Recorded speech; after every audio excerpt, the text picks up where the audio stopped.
আরেক দল জয় বাংলা হওয়ার পথে। বাংলাদেশের রাজনৈতিক ইতিহাস আমাদেরকে দেখায় যে দল তার শেকড় জনগণের আসল কনস্টিটিউয়েন্সি থেকে বিচ্ছিন্ন হয়ে যায় সে দল টেকে না। মুসলিম লীগ তার উদাহরণ। আর আজ বিএনপি সেই ক্রুশিয়াল ভুলের পুনরাবৃত্তি করছে। নিজের অস্তিত্বের মাটিকে অস্বীকার করে প্রো ইন্ডিয়ান লাইনে গিয়ে জামাতের সাথে অমানবিক সম্পর্ক তৈরি করছে। তার একসময় রাজনৈতিক সহযোদ্ধাদের সাথে অমানুষের মতো আচরণ করছে। বিএনপি নিজের ঘর নিজেই ভাঙছে। বিএনপি বাংলাদেশের স্বাধীনতা সার্বভৌমত্ব রক্ষার জন্য জরুরি।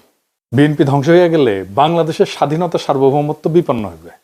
বিএনপি আওয়ামী লীগ হয়ে গেলে আমাদের আর একটা জিয়াউর রহমানের খালেদা জিয়ার বিএনপি লাগবে। হয়তো বিএনপি নামে না, কিন্তু এমন একটা দল লাগবে যা জিয়ার এবং খালেদা জিয়ার রাজনীতি করবে। আর আপনারা বুঝতে পারতেছেন যে বিএনপির কোনো ভবিষ্যৎ নাই যদি না তারা তাদের রাজনীতি না পাল্টায়। আপনাদের মনে হইতে পারে যে এইটা আবার কেমন কথা, একটা রাজনৈতিক দল না থাকলে স্বাধীনতা সার্বভৌমত্ব বিপন্ন কেমনে হয়। আসেন আপনাদের আজকের সেই গল্প বলি, পাকিস্তান কেমনে ভাঙলো। আমরা অনেক কিছু শুনছি, কিন্তু আজকে শুনবো এমন একটা দিক থেকে যে আপনারা বুঝবেন যে মুসলিম লীগ ধ্বংস হওয়ার জন্যই আসলে পাকিস্তান ভাঙছে। মুসলিম লীগ টিকে থাকলে পাকিস্তান ভাঙতো না। ভুল রাজনীতির কারণে মুসলিম লীগ ধ্বংস হয়েছে না, ভুল রাজনীতি ছিল না, ছিল একটা ভুল সিদ্ধান্ত। এইটা আমাদের জানা দরকার, কারণ বিএনপি আর আওয়ামী লীগ দুইটারই জন্ম মুসলিম লীগ থেকে। আওয়ামী লীগ আর বিএনপি হইতেছে মুসলিম লীগ আর বামের যোগফল। আসেন এবার দেখি মুসলিম লীগ বিলুপ্তির ইতিহাস। এটা একটু দীর্ঘ হবে আলাপটা, কিন্তু শুনলে ফায়দা আছে। অনেক ইতিহাস জানতে পারবেন, অনেক বিষয় জানতে পারবেন যেটা আগে কখনো দেখেন নাই। মুসলিম লীগের জন্ম 1906 সালে আমাদের ঢাকাতে শাহবাগে। মানে মুসলিম লীগ বলতে পারেন প্রথম শাহবাগী। এই দলের জন্ম হয় নবাব সলিমুল্লাহর বাগানবাড়িতে। তখন শাহবাগে ওনার বাগানবাড়ি ছিল। সমস্ত ভারতবর্ষের মুসলমান নেতারা ব্রিটিশ ইন্ডিয়ার অন্য কোনো শহর যেমন লখনৌ, দিল্লি, আগ্রা, লাহোর, হায়দ্রাবাদ, করাচি, বোম্বেতে মিটিং করে এই দলের গোড়াপত্তন করেন নাই, কিন্তু ঢাকায় এই দলের গোড়াপত্তন হয়েছে। এই ঐতিহাসিক ঘটনা ঘটছিল তৎকালীন ব্রিটিশ প্রদেশ পূর্ব বাংলা এবং আসামের রাজধানী ঢাকায়। এরপরে পাকিস্তান আন্দোলন হয়। পাকিস্তানের আবির্ভাব ঘটার 7 বছরের মাথায় এই দল বিলুপ্ত হয়ে যায়, জয় বাংলা হয়ে যায়। এটা খালি পূর্ব পাকিস্তান মানে বর্তমানে বাংলাদেশেই ঘটে নাই, পশ্চিম পাকিস্তানেও একই ঘটনা ঘটছিল। এর ফলে আমাদের দেশের বুদ্ধিজীবীদের মধ্যে একটা মত প্রচলিত আছে, যেমন সলিমুল্লাহ খান, বদরুদ্দিন নম্বর, অসংখ্য বুদ্ধিজীবী মানুষ সেই একই মত প্রচার করছে। কি সেই মত? সেটা হইতেছে মুসলিম লীগ পাকিস্তান তৈরি হওয়ার পর সবগুলো প্রদেশ মানে সিন্ধু, বাংলা, পাঞ্জাব সীমান্ত প্রদেশের প্রাদেশিক সরকার গঠন করে এবং পাকিস্তানের কেন্দ্রীয় গণপরিষদও প্রায় সবগুলো আসন পায়। অল্প কিছু আসন কংগ্রেসের হাতে থাকে। মুসলিম লীগের দুঃশাসন এবং জনবিচ্ছিন্নতার কারণে নাকি এই দল তার সমস্ত জনসমর্থন হারায় ফেলে এবং এর ফলেই নাকি 54 সালে পূর্ব পাকিস্তানের প্রাদেশিক নির্বাচনে ভরাডুবি ঘটে মুসলিম লীগের। আর তাতেই নাকি এই দল প্রায় বিলুপ্ত হয়ে যায়। তো এই বয়ানটা ঐতিহাসিকভাবে সত্য না। অধিকাংশ বাঙালি বুদ্ধিজীবী কোনো ঐতিহাসিক ঘটনার ডিটেইলস অনেক পরিশ্রম কইরা কষ্ট কইরা খুঁজে দেখে স্টাডি করে না। তারা খুব উপর ভাষা একটা কাজ করে, মানে উপর দিয়ে খালি খোঁজাখুঁজি করে দেখে, তারপরে আর একটা মতামত তৈরি করে। 2-1 লাইন পরে অল্প কিছু বুঝে সেটা নিয়ে উত্তেজিত হয়ে যায়, বারবার ওইটা রিপিট করতে থাকে। ফলে তাদের এই সস্তা বয়ানগুলো প্রতিষ্ঠা লাভ করে। আজকে আমরা দেখব কেন মুসলিম লীগ বিলুপ্ত হয়ে গেছিল এবং আমাদের বর্তমান রাজনৈতিক ঘটনা পট প্রবাহে এর গুরুত্ব কতখানি। মুসলিম লীগের ইন্টেলেকচুয়াল গডফাদার ছিলেন স্যার সৈয়দ আহমেদ খান। উনার লেখালেখি এবং অ্যাক্টিভিজমকে প্রেরণা ধরেই মুসলিম লীগের গোড়াপত্তন হয়। তো স্যার আহমেদ খান কিন্তু নিজে একটা সংগঠন তৈরি করছিলেন, তার নাম ছিল অল ইন্ডিয়া মোহামেডানস এডুকেশনাল কনফারেন্স, যেটা একটা মিটিং এর স্থান হিসাবে নির্ধারণ করে 1906 সালে ঢাকার নবাব সলিমুল্লাহর আহসান মঞ্জিলকে। সেই মিটিংয়ে উপস্থিত 3000 ডেলিগেটের সভাপতিত্ব করেন দিল্লির উত্তরপ্রদেশে অবস্থিত মিরাটের নবাব ভিকারুল মুলক মোস্তাক হোসেন। সেই শাহবাগের মিটিংয়ে নবাব সলিমুল্লাহ মুসলমানদের একটা রাজনৈতিক দল গঠন করার প্রস্তাব আনেন, যেটা সর্বসম্মতিক্রমে গৃহীত হয়। এইভাবে জন্ম হয় অল ইন্ডিয়া মুসলিম লীগের। মুসলিম লীগের প্রথম প্রেসিডেন্ট করা হয় প্রিন্স আগা খানকে। এর সাথে ছিল 6 জন ভাইস প্রেসিডেন্ট, 1 জন সেক্রেটারি আর 2 জন জয়েন্ট সেক্রেটারি। সেক্রেটারি ছিলেন উত্তরপ্রদেশের বারহা গোত্রের সৈয়দ নবাব মহসিন উল মুলক। লীগের গঠনতন্ত্র বা সংবিধান, যেটাকে গ্রিন বুক বলা হইতো, সেটা রচনা করেন মৌলানা মোহাম্মদ আলী। তার ভাই মৌলানা শওকত আলীর সাথে মিলে প্রথম বিশ্বযুদ্ধের পর খেলাফত আন্দোলন করেন গান্ধী আর কংগ্রেসের সাথে একজোট হইয়া। মোহাম্মদ আলী জিন্না পরে মুসলিম লীগের প্রেসিডেন্ট এবং প্রধান নেতা হন, কিন্তু তিনি তখন মুসলিম লীগে যোগদান করেননি। যখন মুসলিম লীগ গঠিত হয় তিনি তখন কংগ্রেস করতেন এবং তাকে গোপাল কৃষ্ণ গোখলে বলতো হিন্দু মুসলিম মিলনের অগ্রদূত। জিন্নাহ 1913 সালে মুসলিম লীগের সদস্য হয়েছিলেন এবং 1916 সালে লখনৌয়ে মুসলিম লীগ আর কংগ্রেসের মধ্যে একটা মীমাংসা মিটিংয়ে উপস্থিত থাকেন, যেখানে কংগ্রেসের প্রতিনিধি ছিল বাল গঙ্গাধর তিলক এবং মুসলিম লীগের প্রতিনিধি হিসেবে পাঠানো হয়েছিল জিন্নাহকে। জিন্নাহ কিন্তু তখনও কংগ্রেসের মেম্বার ছিলেন, মানে তখন জিন্নাহ কংগ্রেসও করতেন মুসলিম লীগও করতেন, দুই পার্টি করতেন, বুঝছাও। জিন্নাহ কংগ্রেস ত্যাগ করেন 1920 সালে ডিসেম্বরে। সেই লখনৌ মিটিংয়ে মুসলিম লীগ আর কংগ্রেসের মধ্যে মিটমাট হয়ে একটা চুক্তি হয়, যেটা ইতিহাসে লখনৌ প্যাক্ট হিসেবে পরিচিত। এটার আর ডিটেলসে গেলাম না আর কি। মুসলিম লীগেও জিন্নাহ কিন্তু নাম কাওয়াস্তে সদস্য ছিলেন। মুসলিম লীগ শুরু থেকে রাজনৈতিক দল হিসেবে শক্ত অবস্থানে যাইতে পারেন নাই, ধীরে ধীরে নিস্তেজ হয়ে যায়, প্রায় অপ্রাসঙ্গিক হয়ে যায়। তখন রাজনীতিতে গান্ধীর আবির্ভাব হয়েছে, সবার চোখ কংগ্রেসের দিকে। এছাড়া লালা রাজপথ রায়, ভগৎ সিং মার্কা কিছু উগ্রবাদী সশস্ত্র বিপ্লবী ছিল। 1933 সালে মুসলিম লীগ আজকের জাতীয় পার্টির মতো বেশ কয়েক ভাগে বিভক্ত ছিল। জিন্নাহ ততদিনে রাজনীতি থেকে অবসর নিয়ে বিলাতে যে ব্যারিস্টারি প্র্যাকটিস করতেছেন, প্রচুর টাকা পয়সা কামাইতেছিলেন। মুসলিম লীগের এক ভাগের প্রেসিডেন্ট ছিলেন পেশোয়ারের ব্যারিস্টার মিয়া আব্দুল আজিজ। এদের গ্রুপের নাম ছিল আজিজ গ্রুপ। মানে আরেক ভাগের প্রেসিডেন্ট ছিল খান বাহাদুর হাফিজ হিদায়ত হোসেন। আওয়ামী লীগও কিন্তু 1975 পরে এরকম বেশ কয়েকটা গ্রুপে আলাদা হয়ে গেছিল। আওয়ামী লীগ হাসিনা, আওয়ামী লীগ মিজান, আওয়ামী লীগ রাজ্জাক। শফিক রহমান ভাই জায়জাদিনে লিখতেন আওয়ামী লীগ হারামি, হারামি মানে হাসিনার হা, রাজ্জাকের রা আর মিজানের মি, এই তিনটা মিলে আওয়ামী লীগ হারামি। আওয়ামী লীগ কলে প্রথম থেকে হারামি, জাত হারামি আর কি, সাচ্চা হারামি, কয়েক জেনারেশনের হারামি। তাইলে মুসলিম লীগ কেমনে খাড়া হইল? মুসলিম লীগের এই অবস্থা দেখে উত্তরপ্রদেশের লিয়াকত আলী খান লন্ডনে গিয়ে জিন্নাহর সাথে দেখা করেন। তারা বোঝান যে উনি যদি ভারতে ফিরে এসে মুসলিম লীগের হাল ধরেন, তাইলে আজিজ গ্রুপ আর হেদায়েত গ্রুপ উভয় আবার একত্র হবে, পার্টি একদম ইউনিফাইড হবে। আজিজ আর হেদায়েত গ্রুপের কাউন্সিল উভয় মতামত দেয় যে জিন্নাহ যদি দলের প্রেসিডেন্ট হন তাহলে আবার একত্র হইতে রাজি আছেন। এর ফলে জিন্নাহ ভারতে ফিরে আসেন। 1934 সালের এপ্রিল মাসে মুসলিম লীগের কাউন্সিল মিটিং হয় দিল্লিতে। সেইখানে জিন্নাহর নেতৃত্বে মুসলিম লীগ আবার একত্রিত হইয়া জিন্নাহ মুসলিম লীগের প্রেসিডেন্ট হন এবং 1947 সালে পাকিস্তানের গভর্নর জেনারেল হওয়ার আগ পর্যন্ত ওই পদে আসীন থাকেন। জিন্নাহ মুসলিম লীগের প্রেসিডেন্ট হওয়ার পর সারা ভারতবর্ষ জুড়ে বিভিন্ন গুরুত্বপূর্ণ মুসলিম অ্যাক্টিভিস্ট আর নেতাদের লীগে রিক্রুট করা শুরু করেন। জিন্নাহর পার্সোনালিটি সবাইকে আকৃষ্ট করতে পারত, এই জন্য সবাই অনায়াসে তার নেতৃত্ব মেনে নিত। বাংলাতে নবাব সলিমুল্লাহর ভাগ্নে কিন্তু ছিলেন খাজা নাজিমুদ্দিন, এবং এই ক্যারেক্টারটা খুবই ইম্পর্টেন্ট, এটা মাথায় রেখেন। সবসময় মুসলিম লীগ ছিলেন, যদিও নাজিমুদ্দিন অত্যন্ত দুর্বল একজন ব্যক্তিত্ব ছিলেন, তেমন কোনো ইন্টেলেকচুয়াল বা অ্যাডমিনিস্ট্রেটিভ ক্যাপাসিটি ছিল না, কোনোদিনই ছিল না। ব্যক্তি জীবনে অত্যন্ত অমায়িক ব্যক্তি হওয়ার ফলে সকলেই তাকে পছন্দ করতেন, আমাদের প্রফেসর ইউনুসের মতো। কারো সাথে নাই পাশে নাই। হোসেন শহীদ সোহরাওয়ার্দী প্রথম বিশ্বযুদ্ধের পর থেকে বাংলার রাজনীতিতে সরব ছিলেন, খিলাফত আন্দোলনে যুক্ত ছিলেন এবং একসময় কলকাতার ডেপুটি মেয়র ছিলেন। উনি কলকাতাতে ট্রেড ইউনিয়নের রাজনীতির সাথে জড়িত ছিলেন এবং ওইখানকার ইউনিয়নগুলোর মধ্যে ওনার ব্যাপক জনপ্রিয়তা ছিল। নিজস্ব একটা পার্টি ছিল, নাম ছিল অল ইউনাইটেড বেঙ্গল মুসলিম পার্টি। তারপরে সোহরাওয়ার্দী তো বেঙ্গলের মুখ্যমন্ত্রী ছিল।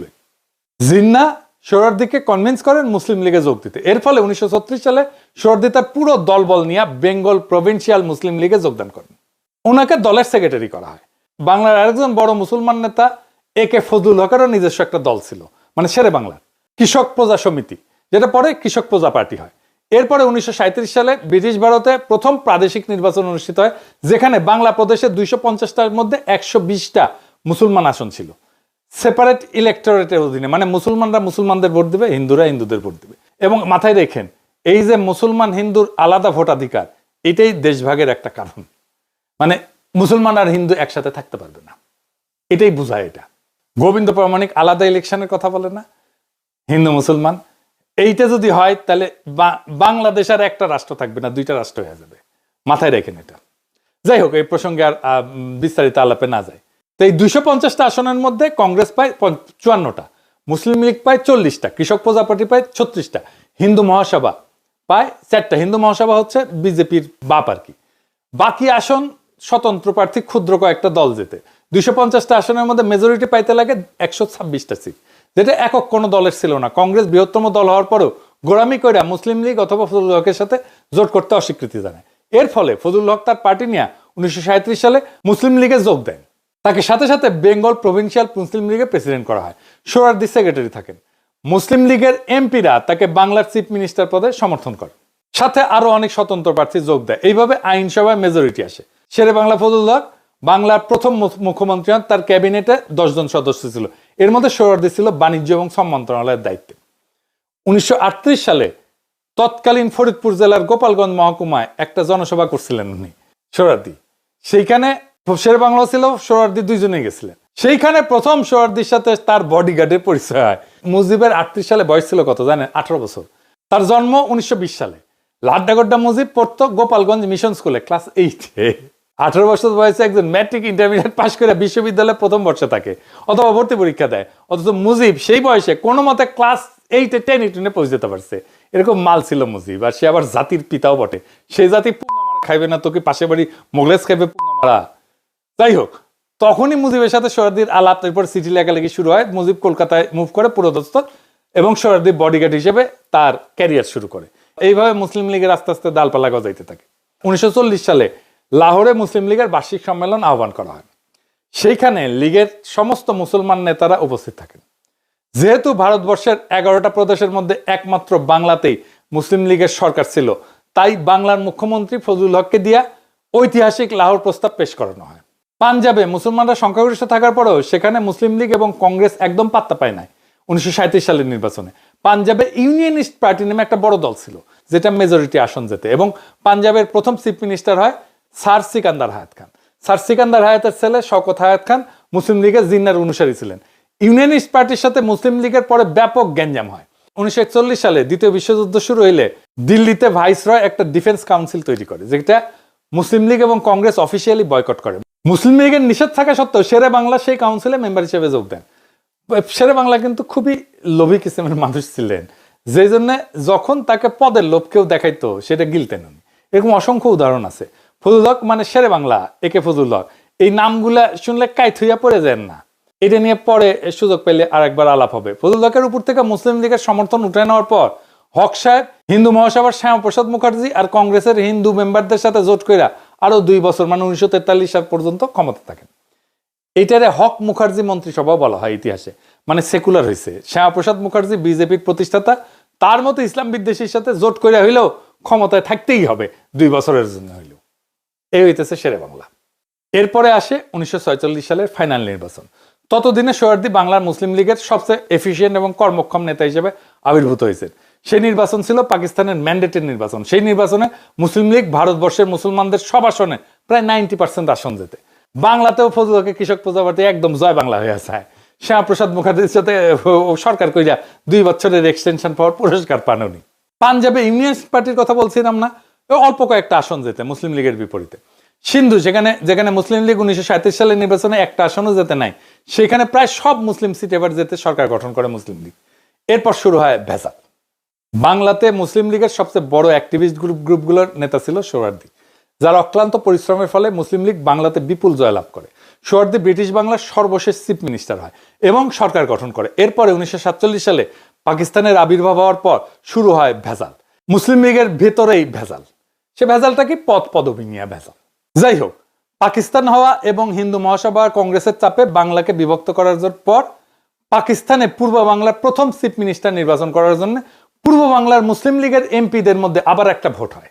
এর সাথে যোগ দেয় সিলেট জেলার 17 জন নতুন এমপি, যাদেরকে খাজা নাজিমুদ্দিন গ্রুপ এককভাবে ম্যানেজ করে ফেলে, সিস্টেম করে ফেলে। সোহরাওয়ার্দী দেশভাগের প্রশাসনিক কাজ, দিল্লি দৌড়াদৌড়ি, এগুলো কারণে সেই ব্যাপারে মনোযোগ আর এফোর্ট দিতে পারেন নাই। পশ্চিমবাংলার মুসলমান এমপি যারা সোহরাওয়ার্দীর সমর্থক ছিল, সোহরাওয়ার্দীর লোক ছিল, সোহরাওয়ার্দীর ক্যাডার ছিল, তারা ভারতের অংশে পড়ে যাওয়াতে এই নির্বাচনে অংশ নিতে পারে না। এর ফলে সোহরাওয়ার্দী খাজা নাজিমুদ্দিন গ্রুপের কাছে হারে যায় এবং পূর্ব পাকিস্তানের প্রথম চিফ মিনিস্টার হন খাজা নাজিমুদ্দিন। বলছিলাম না স্যার সলিমুল্লাহর ভাগনা। এই ঘটনার ফলাফল ছিল সুদূর প্রসারী। বলা যেতে পারে পূর্ব পাকিস্তান থেকে বিচ্ছিন্ন হওয়ার ঘটনার সূত্রপাত ঘটে এই ঘটনা দিয়ে। কেন্দ্রে যে ক্যাবিনেট গঠন করা হয় লিয়াকত আলী খানের নেতৃত্বে, সেখানেও সোহরাওয়ার্দীকে কোনো ক্যাবিনেট পোস্ট দেওয়া হয় না। বাংলা থেকে ফজলুর রহমান নামে একজন অখ্যাত ব্যক্তিকে কেন্দ্রে শিক্ষামন্ত্রী পদ দেওয়া হয়। এ ফজলুর রহমান কে জানেন? এ হইতেছে সালমানের দরবেশ বাবা, সালমান এফ রহমানের বাপ। সোহরাওয়ার্দী এই দুঃখে ক্ষোভে পাকিস্তান হওয়ার পর পাকিস্তানে না এসে কলকাতাতে থাকেন। এর ফলে শুরু হয় সোহরাওয়ার্দীর সাথে মুসলিম লীগের নেতাদের দ্বন্দ্ব।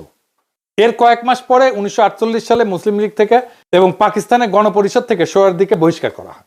পূর্ব বাংলা মুসলিমদের নতুন করে কাউন্সিল তৈরি করা হয়, কমিটি গঠন করা হয়, যেখান থেকে সোহরাওয়ার্দী গ্রুপকে ঢালাওভাবে বহিষ্কার করা হয়। মুজিবকে ওই একই সময় মুসলিম লীগের কাউন্সিল থেকে বহিষ্কার করা হয়।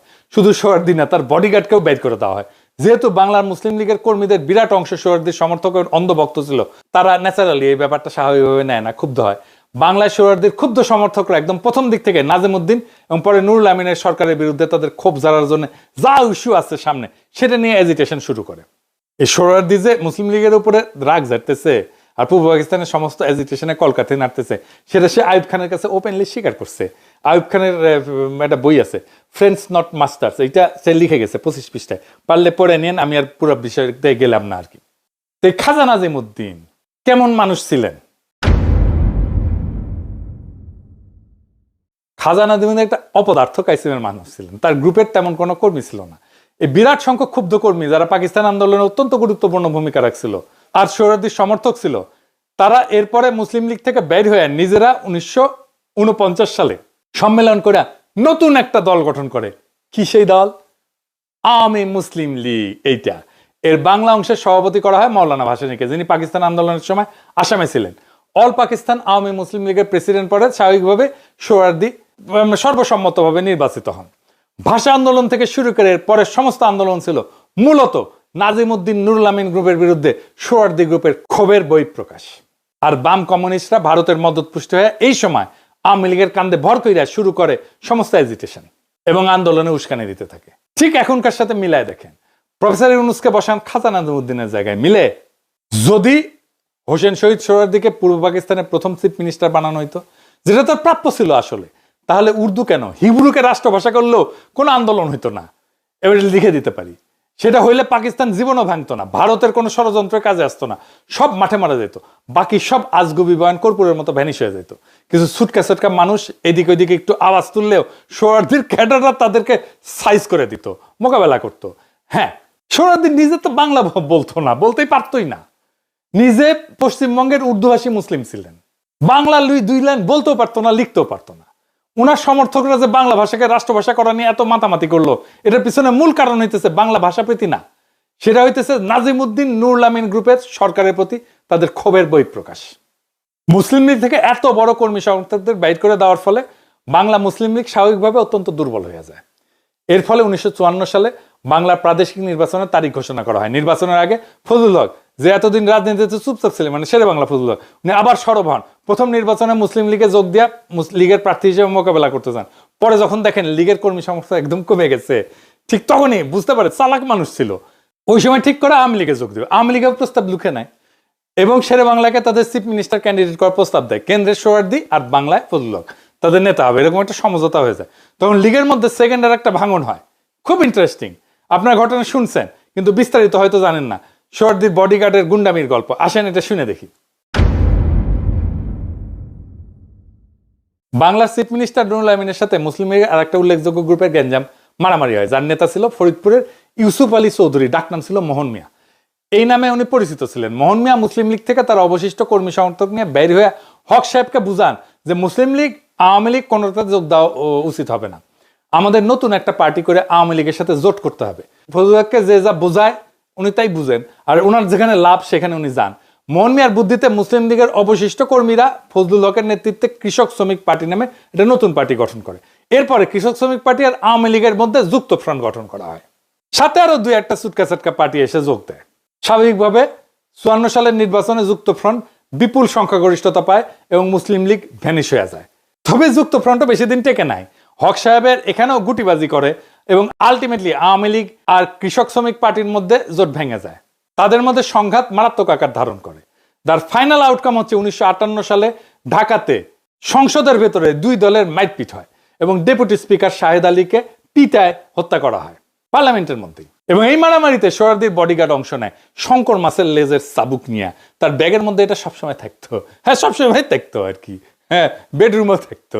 এটা দিয়ে আবার বিডিএসএম ইউজ করতো কিনা জানি না, বিডিএসএম কি গুগল করেন, সবকিছু কয়া দেওয়া যাবে না। যাই হোক, মুসলিম দিক থেকে কর্মী সমর্থক নেতাদের এই দুই দফা ভাঙনের ফলে দলটা একদম নিঃশেষ হয়ে যায় এবং এটাই তাদের বিলুপ্ত হওয়ার একমাত্র কারণ। আমাদের যে প্রচলিত বয়ান যে মুসলিম লীগ জনবিচ্ছিন্নতার দুঃশাসনের কারণে একটা নির্বাচনে হেরেই বিলুপ্ত হয়ে গেছে, সেটা ভুয়া একটা বয়ান। এটা আজকে বুঝলেন তো, একেবারে চোখে আঙুল দিয়ে দেখাই দিলাম। এইবার আসেন বাংলাদেশের বর্তমান রাজনীতির সাথে বিএনপির সাথে এটার কি সম্পর্ক।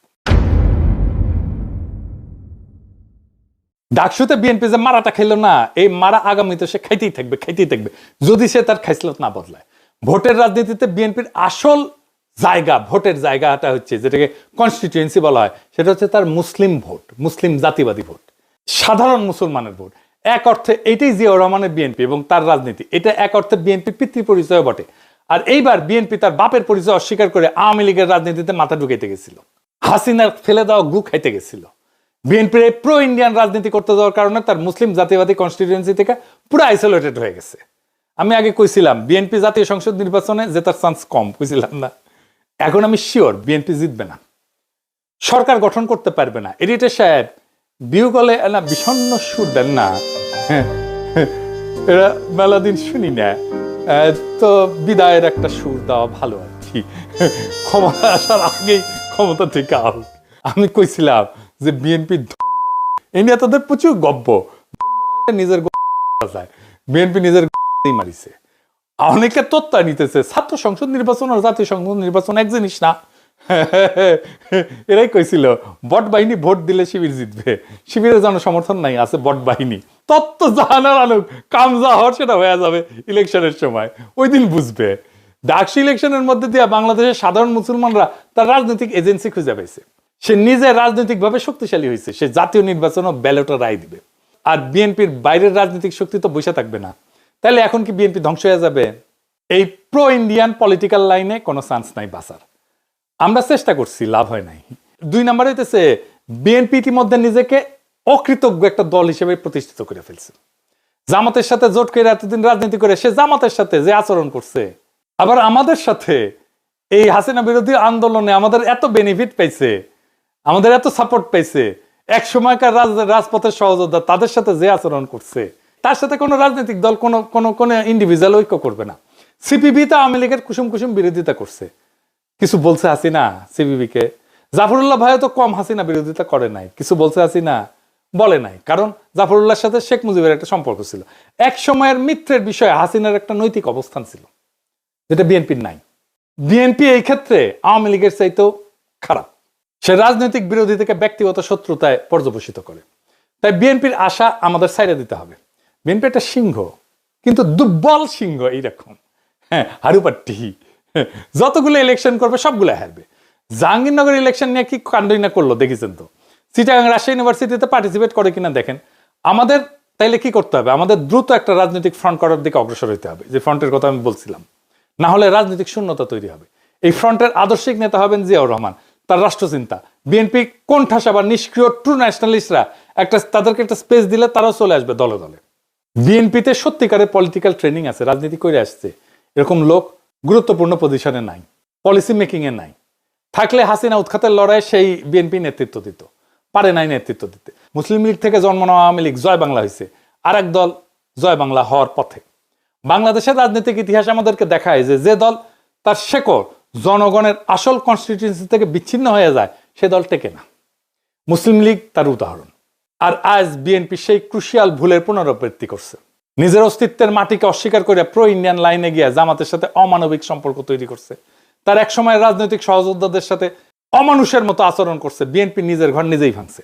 কিন্তু তার মানে এই না জিয়াউর রহমানের রাজনীতি হারায় যাবে। জিয়াউর রহমান যেমন বাকশালের ধ্বংসস্তূপ থেকে নতুন রাষ্ট্রচিন্তা দাঁড় করেছিলেন, আজ তার চিন্তাধারার মধ্যে আছে বাংলাদেশকে বাঁচানোর শক্তি।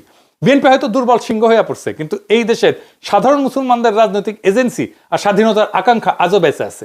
ডাকসুর ব্যালটে যেমন সাধারণ মানুষ নিজের কণ্ঠ খুঁজে পেয়েছে, জাতীয় নির্বাচনেও সেই কণ্ঠ আরো জোরে উচ্চারিত হবে। আমাদের দায়িত্ব এখন নতুন রাজনৈতিক ফ্রন্ট গড়ে তোলা, যেখানে জাতীয় মর্যাদা, আঞ্চলিক অখণ্ডতা আর সার্বভৌমত্ব প্রশ্ন হবে মূল কেন্দ্র, যেখানে জিয়াউর রহমানের রাষ্ট্রচিন্তা হবে আমাদের আদর্শিক দিক নির্দেশনা। এই ফ্রন্ট হবে সাধারণ মানুষের, মজলুমদের, নিপীড়িতদের, যারা আওয়ামী ফ্যাসিবাদ এবং বিএনপির বিভ্রান্ত রাজনীতির বাইরে নতুন আশা খুঁজতেছে।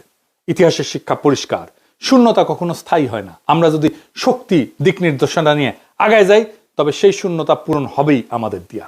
বিএনপি হয়তো ভাঙবে, কিন্তু জিয়ার আদর্শের সেই পতাকা ভাঙবে না। সেই পতাকা আবারও উড়বে শক্তিশালী সংগঠিত নতুন ফ্রন্টের হাতে। এটাই আমাদের আহ্বান, এটাই আমাদের আগামী ইনকিলাব।